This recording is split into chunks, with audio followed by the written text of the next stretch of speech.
সাল থেকে চাকরি করছি, 11,990 টাকা বেতন। এখন পর্যন্ত আমি ক্যাজুয়ালে পড়ে আছি, আমার পার্মানেন্ট দিইনি।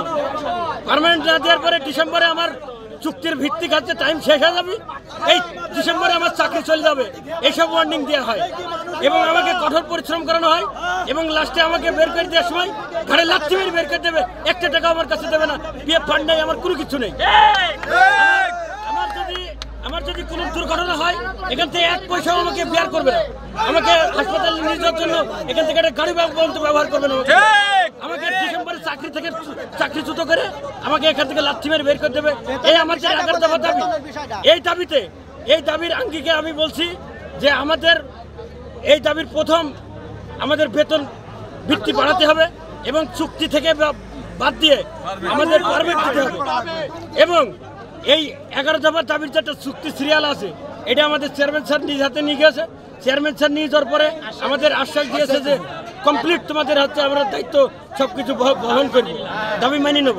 এখন দেখা গেল যে আজকে বেতনের দিনে আগের বেতন ছাড়ি দিয়েছে, আর এই বেতন ছাড়ার কারণে আমরা প্রত্যেকটা শ্রমিক প্রতিদিন আশায় থাকি যে এই দিনের আমরা বেতন পাবো এবং বাড়তি বেতন পাবো। ঈদের আগে আমরা একটা পকেটে টাকা পয়সা নিয়ে গরিবের চাওয়া কি, গরিবের চাওয়া বড় লোকের কাছ থেকে হালকা কিছু টাকা সে আমাদের দিতে পারলো না। বিআরপি গ্রুপের অন্যতম সহযোগী প্রতিষ্ঠান হিসাবে এমআরএস ইন্ডাস্ট্রিজ লিমিটেডের বেতন বিআরপি এর সাথে সমন্বয় বাৎসরিক ইনক্রিমেন্ট প্রদান করতে হবে। সাপ্তাহিক ছুটির দিন অথবা অন্যান্য সরকারি ছুটি দিন ডিউটি করানো হলে বদলি ছুটির পরিবর্তে অতিরিক্ত কর্মঘণ্টা হিসাবে ওভারটাইম প্রদান করতে হবে। কোম্পানির নিয়ম অনুযায়ী যে সকল ছুটি শ্রমিক কর্মচারী অথবা কর্মকর্তার জন্য বরাদ্দ আছে তা যথাযথভাবে প্রদান করতে হবে। কর্মচারী-কর্মকর্তা নিয়োগের ক্ষেত্রে চুক্তিভিত্তিক প্রথা বাতিল করে চাকরি স্থায়ীকরণ করতে হবে। পরিবহন বিভাগের ড্রাইভার হেল্পার কারখানা হইতে দুপুর 12টার পর টিপে গেলে যে অর্ধেক টিএডিএ প্রথা আছে তা বাতিল করে পূর্ণ টিএডিএ প্রদান করতে হবে। কর্মরত অবস্থায় কোনো শ্রমিক আহত হলে তার চিকিৎসার সার্বিক ব্যবস্থা করতে হবে এবং অসুস্থতার কারণে কর্মস্থলে যোগদান করতে না পারলে তার বেতন নিশ্চয়তা প্রদান করতে হবে।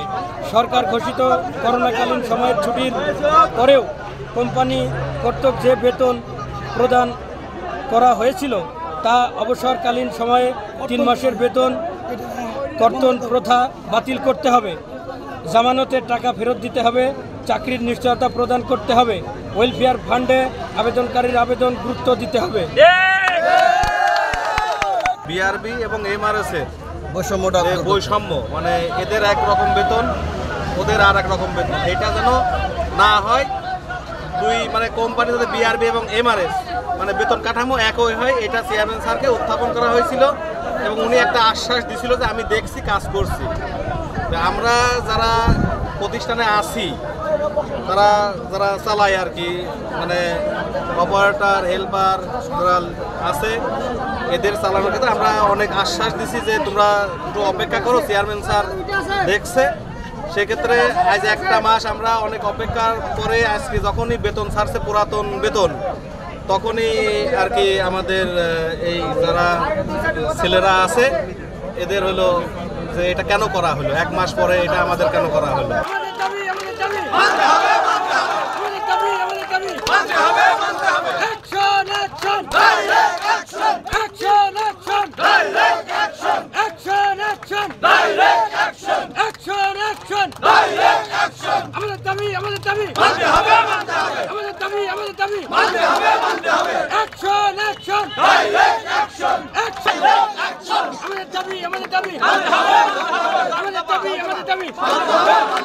এমডির কালো হাত